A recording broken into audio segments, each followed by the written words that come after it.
Kita berlanjut ke pertanyaan selanjutnya. Kita bisa panggil Bapak Putu Jati Arsana. Ya.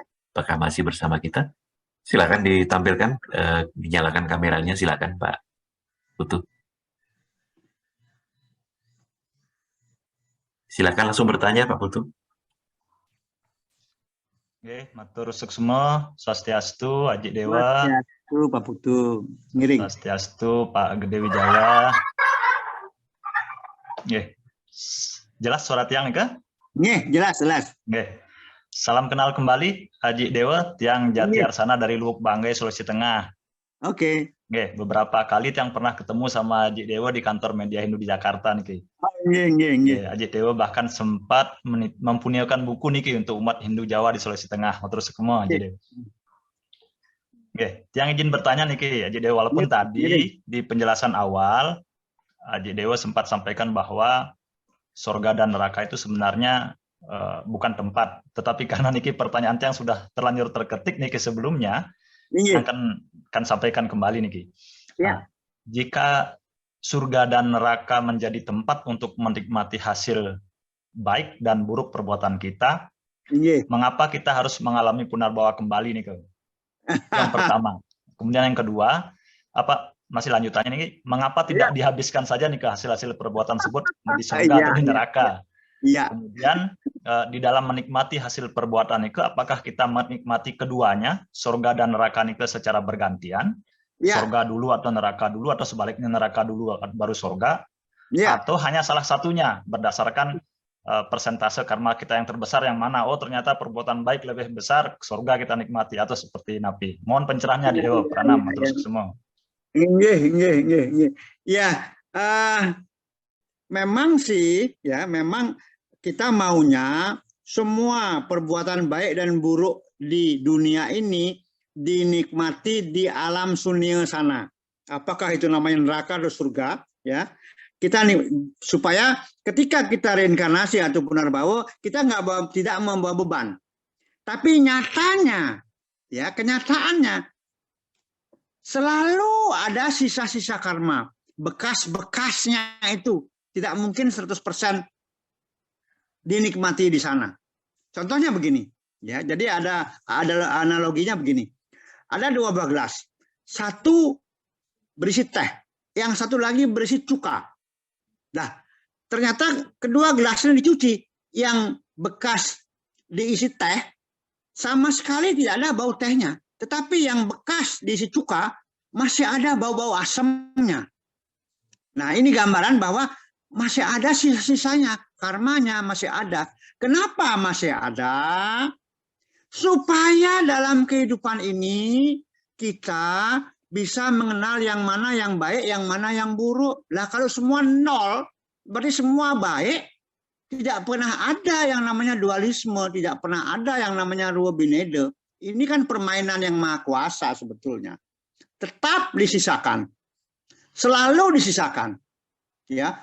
Kecuali misalnya seperti punarbawa jiwa-jiwa sekelas awatara, nol dia di sana. Tetapi karena dia punya misi, dia dipunarbawakan. Dia punarbawa karena misi, bukan karena sisa-sisa karma tadi atau karma wasana, bukan. Jadi yang bukan awatara selalu disisakan itu supaya kita, saya ulangi, supaya kita kenal yang mana baik, yang mana buruk. Lah, kalau semuanya baik, tidak ada buruk, alam ini dia akan tumbuh, nggak akan berkembang dia. Seperti itu. Bahkan awatara pun nggak ada gunanya. Untuk apa dia turun? Orang alamnya baik semua, manusianya baik, makhluknya baik semua. Untuk apa ada awatara? Jadi ini yang namanya lila, permainan alam semesta.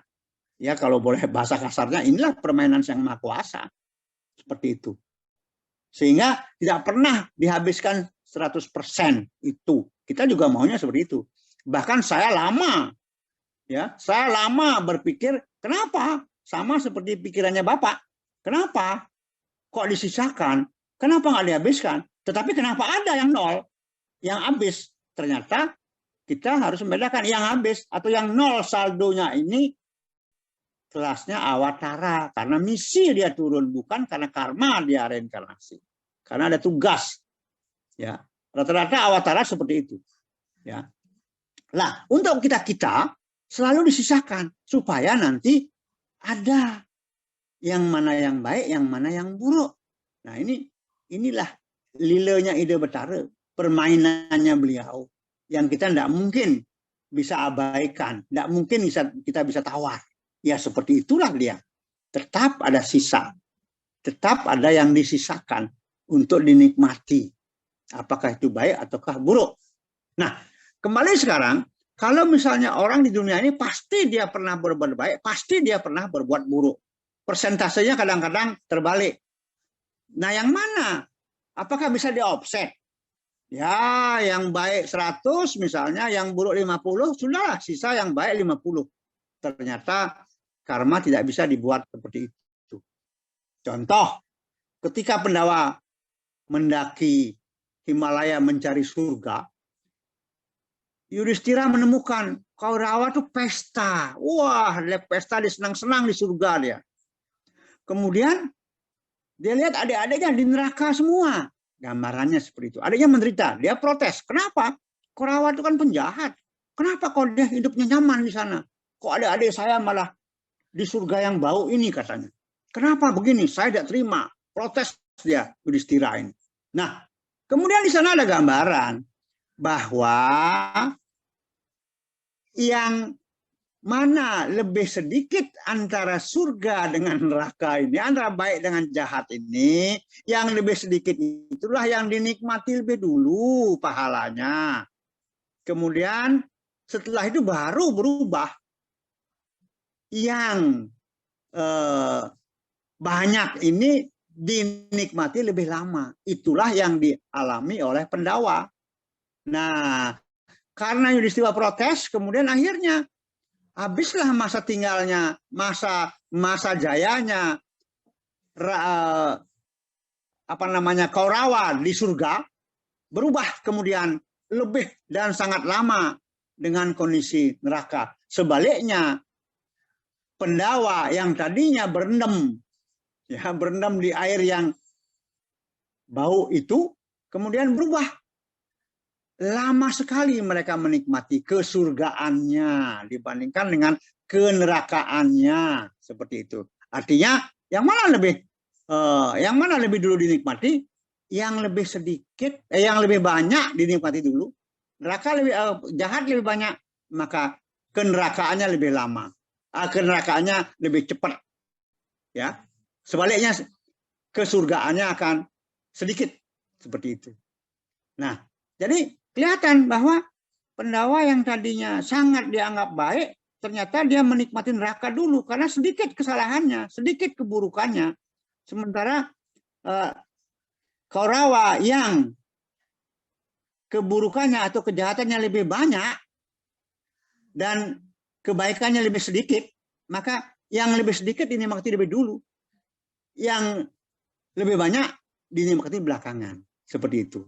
Ya, nah ini gambaran sebetulnya bahwa karma baik dan karma buruk tidak bisa di-offset, semuanya harus dinikmati.